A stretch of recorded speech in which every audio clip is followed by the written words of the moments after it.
Welcome to Behind the Scenes of Criminal Minds. Whoa, I got the new Criminal Minds. We're the little train that could. We're in chicka chicka chicka chicka chicka. My police stations are so much better this year. Yeah, we're trying to scare people.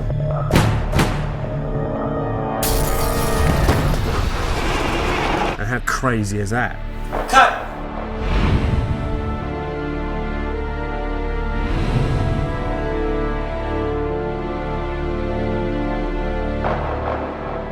One of the things you can do in a second season, if you're lucky enough to get a second season, is sort of expand more on the kinds of stories that you tell. In the first season, you sort of have to do the pilot over and over and over just to cement what the show is.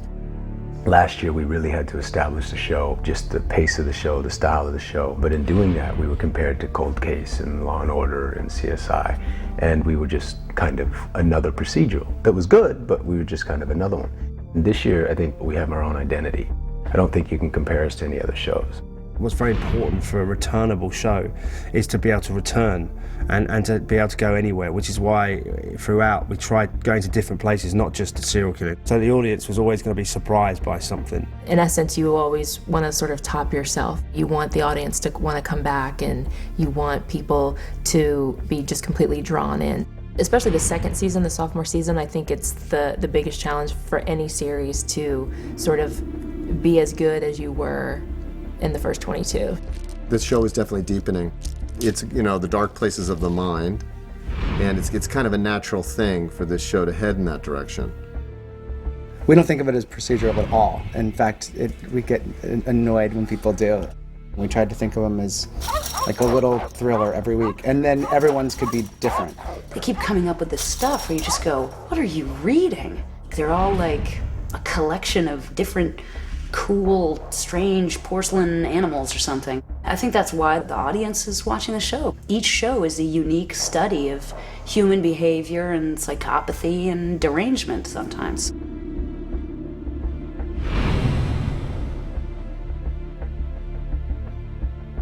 None of this, any of this madness is possible without the great production team that we have on every level, and I mean on every level. For all the stuff you see briefly, we spend a lot of time having to create that stuff.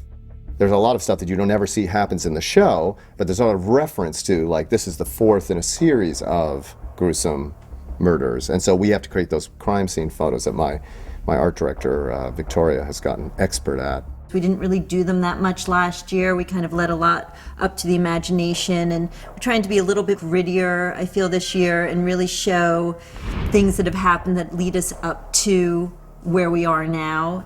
I have a whole shelf of crime scene photos, of actual crime scene photos. I've looked a lot at what do these look like, what does a dead person really look like, what shape their body's lying in, what look does their face have on it. There's an uncomfortableness to their being dead. Ed Bernero was a cop, and he was one who sort of gave me the hint, the mouth is never closed. You know, there's always a bit of a struggle that goes on before life leaves you. What is it that makes you feel that this person has been through a struggle? You know, that this is not just a pretty photo shoot, but something really horrible has happened. And it takes a lot of people also. Hair, makeup, it's all a little bit of everyone gets involved in it.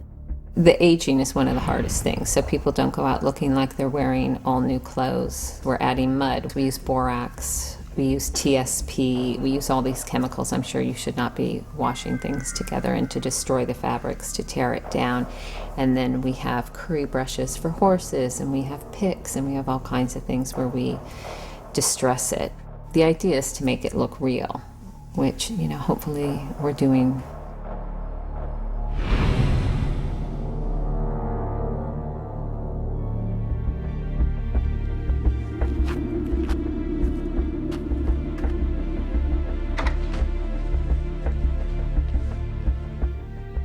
The inspiration came from an actual person.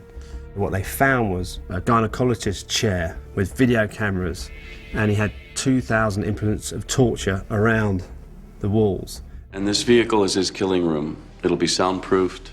Surgical instruments are on the walls. There's a stirrup chair or an autopsy table in it. What the guy had created was a homemade autopsy room. We made it a little bit like you know, you'd gone to Sears and done your workbench, like Dad's garage, workshop. So it had this weird mix of tools that he'd picked up over the years. And then just to add one more layer, we got some catalogs from butchering companies, specialized tools for, you know, carcass splitters and all those sort of things. I mean, it's a little bit horrifying. It's not an easy job in that sense, actually, because you're dealing with death a lot, and it's not easy to be dealing with that because you're creating a reality. Although we had never seen the trailer, we'd only gone from descriptions, we really want to make a real space that these people are in, and that was a real space. It was very scary.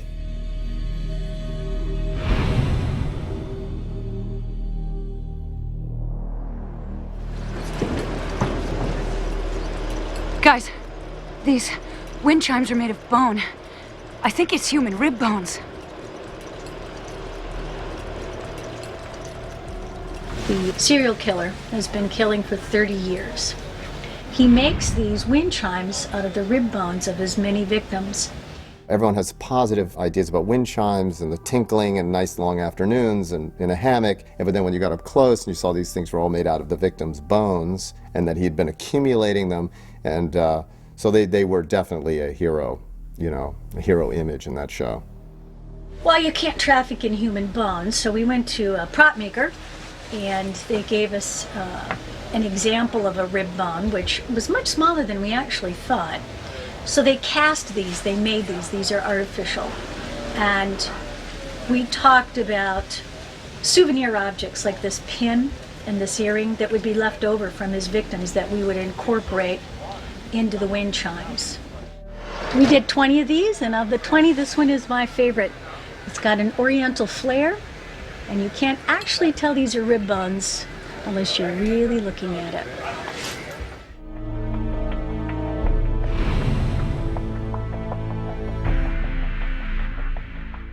Did you say a bomb, sir? On a bus, in the city where it all began. I'm Jamie Ellman. I'm playing Kenneth, the unsub, in episode 208, Empty Planet. The FBI thinks that I'm an anti-technology terrorist, but I actually have mother issues. Don't hate the book. Without this, I never would have known you at all. Mother. The cool part is we're actually going to blow up this bus right now.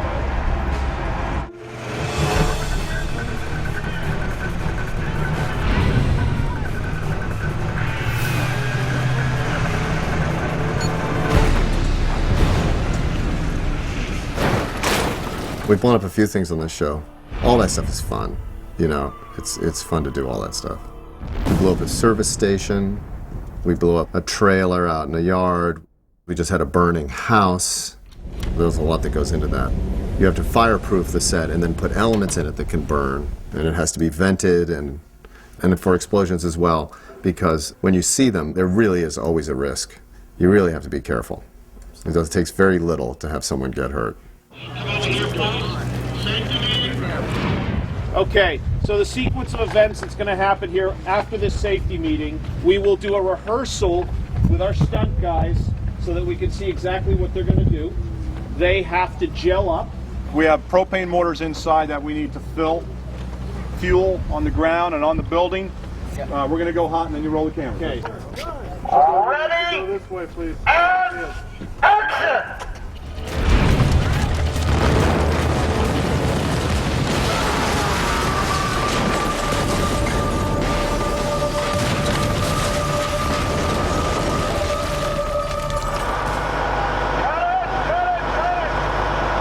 So it worked. It was a great explosion. Nobody got hurt. Everybody got out safely.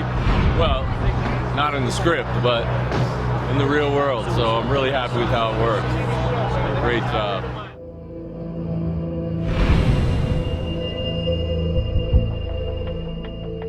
A few months back, I attended a seminar that you taught at CPD headquarters. I told you about my case. You said to send you the files. You'd look them over. This is the profile you worked up. We called it the White Room effect. The sergeant who arrests Morgan zeroed him in, thinking that he's a suspect by weaning him from the millions of people who live in Chicago. There are about 3 million people in Chicago. Your profile said I was looking for a black male, 25 to 35, with a knowledge of the area, non-threatening to children. He either knows them or is normal enough that he doesn't scare them. We kind of broke reality for a second so we could show the scale of how many people could possibly be in this profile. This is the profile you worked up. We spin around and we end up in this vast white room without any walls or ceilings. And then we fill the room with thousands and thousands and thousands of people, like a gigantic grid. As the actor went through and read the profile, he started filtering and separating out the characteristics of the unsub to the point where we got down to 2 or 3 people. It's one of those shots that just pushes the dialogue. You're trying to be in Gideon's head. He's seeing the population as a whole and how it gets sifted down to just a couple of people. Once they narrowed it down to 1 or 2 people, we were able to reverse the transition, come back into reality, and just continue along with the story as if everyone had experienced it. Care to guess who visits my first victim every time he's in town? It can't be just visiting the victim. There has to be more than that.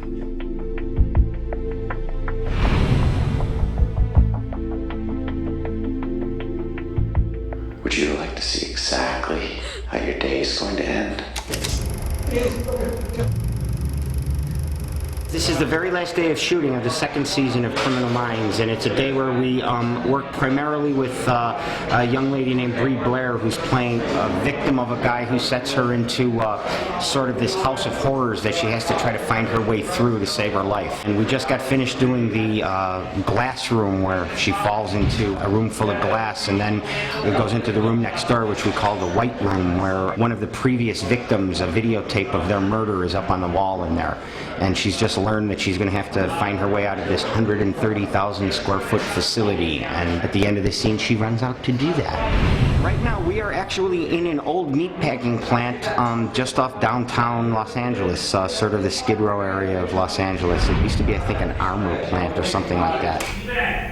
Our next shot is going to be me, it's very exciting, going up the stairwell, and then I'm going to run back down the stairs and then back up again. It's a lot of up and back, and then there's going to start smoke coming in the stairwells, and then I start getting trapped, and we're going to meet a Doberman Pinscher in a minute. There's a lot of stuff coming up, but that's what this scene is, up and down the stairs.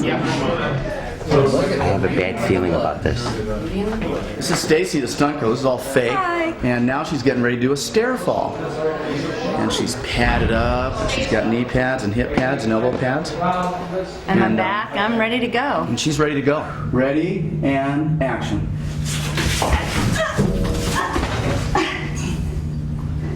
You all right? Yeah. Okay? You okay?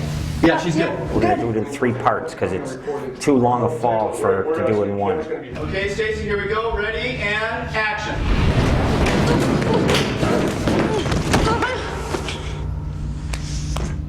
Oh, that's good. Cut. And no one got hurt.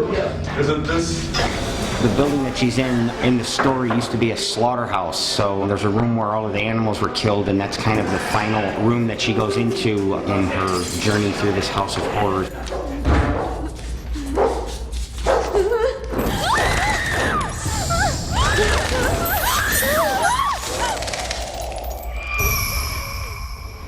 Hello, this is our slaughterhouse room, where the girl has to run through all of the body parts. I still can't believe we get people who let us cut their arms off and stuff for the show. It's amazing. People love this show.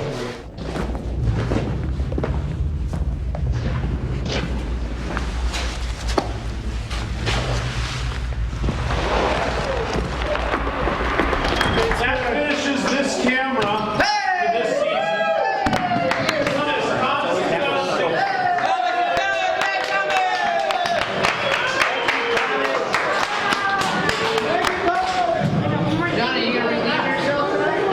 Good luck, everybody. Don't be scared. No, be scared. Be scared.